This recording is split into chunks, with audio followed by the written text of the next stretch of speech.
Hey everyone, Courtney Ponce here at a huge CIF Southern Section Pac-5 Division semifinal game between the Bishop Amat Lancers and the St. John Bosco Braves. The Bishop Amat Lancers returned to the semifinals for the second consecutive season. Just a quick refresher of what happened last year. They made it to semifinals to a very close game against Corona Centennial. It came down to the last couple of seconds. Amat win for the two-point conversion, and it did not happen. The final score of that game was 38-37. Corona Centennial ended up going to the championship and actually faced St. John Bosco.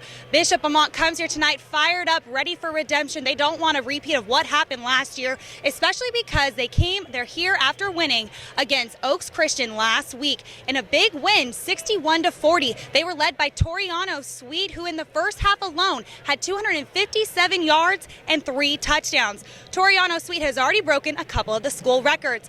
Amat's offense is very strong. They have Trayvon Sidney, Tyler Vaughns, who have already committed to USC. They also have offensive lineman Matthew Brayton, who is committed to UNLV. Matthew did tweet just this morning, no matter what happens tonight, I will always love my boys. Hashtag beat Bosco. Tom Kiss has more for us. Thanks, Courtney. You know, it's hard to believe that a team like St. John Bosco could lose a player like Josh Rosen and actually get better. And that's what they ended up happening to them. They're the number one team in the nation, number one team in the state, number one team everywhere throughout the USA. Corona Centennial's number 2. The mythical national championship could happen if they win tonight. Taking over for Rosen is Quentin Davis, 3,242 yards, 35 touchdowns. Sean McGrew, their running back, is back. He has 1,500 yards, 24 TDs.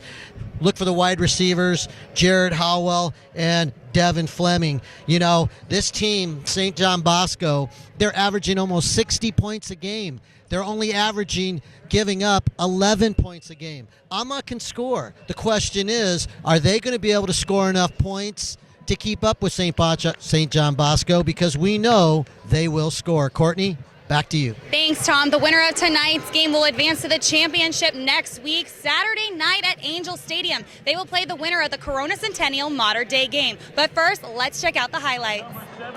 CIF Pac-5 semifinal game. All the teams are good at this stage of the playoffs, but some teams stand head and shoulders above the others, and Amat knew that they were going to have to play almost a perfect game, and they would see how physical this St. John Bosco team was. Damian Garcia on this keeper gets his helmet knocked off. Then Toriano Sweet trying to get something going here, gets knocked out of bounds. Amat would have to punt.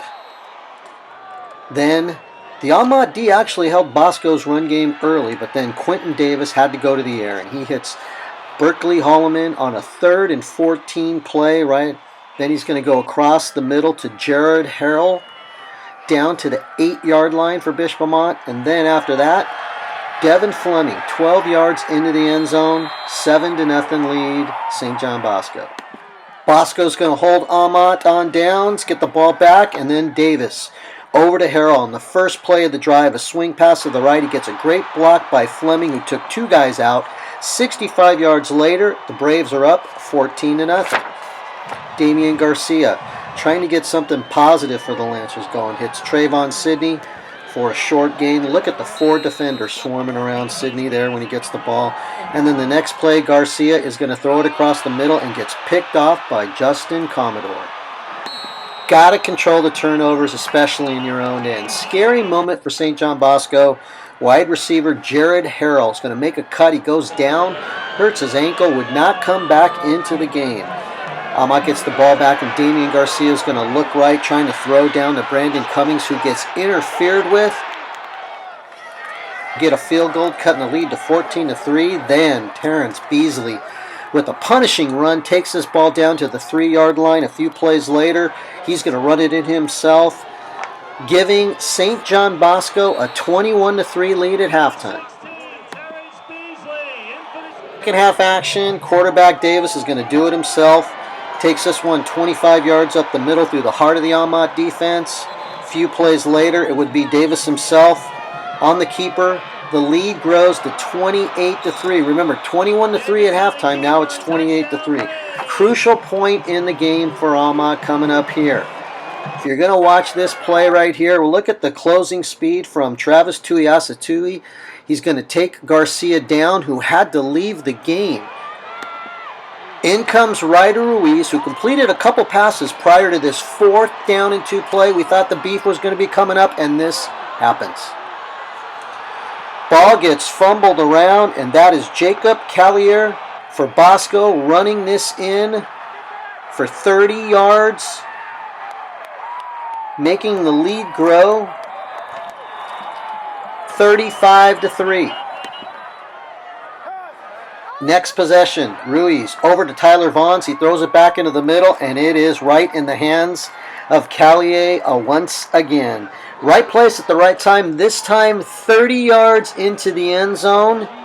And in just a span of 3 plays, the lead grows once again 42-3. And we talked about this. You can't let a team like Bosco get those easy plays like that. Watch that again on the reverse angle. You can see that. Then Davis over the top of the defense to Fleming once again. 28 points in the quarter, on the way to a 63-10 win. Bosco into the finals. 29 yards on that touchdown pass completion. Did you learn about your team this year, Coach? I don't know. I'm not even thinking about that right now. I have no idea right now. We played a good team, and they were better than us tonight, and it's not the way we wanted to go. But so I don't know. I've got to.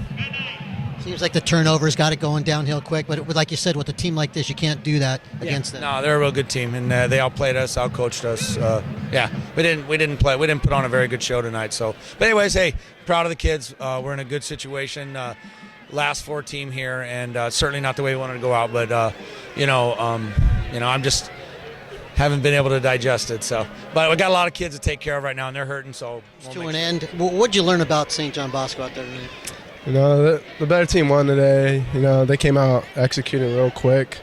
We couldn't really get anything going. The secondary was they were really good. And just an overall good team, and, hats off to them for playing a great game, and, it's been a fun ride, though. What feelings do you have right now walking off this field for the last time? What's going to be your memory of Bishop Amat football? Just the bonds with my brothers, just my teammates overall through all 4 years at Almont, just hustling, playing, and just playing with them. It's just something that's always going to be in my head forever for the rest of my life.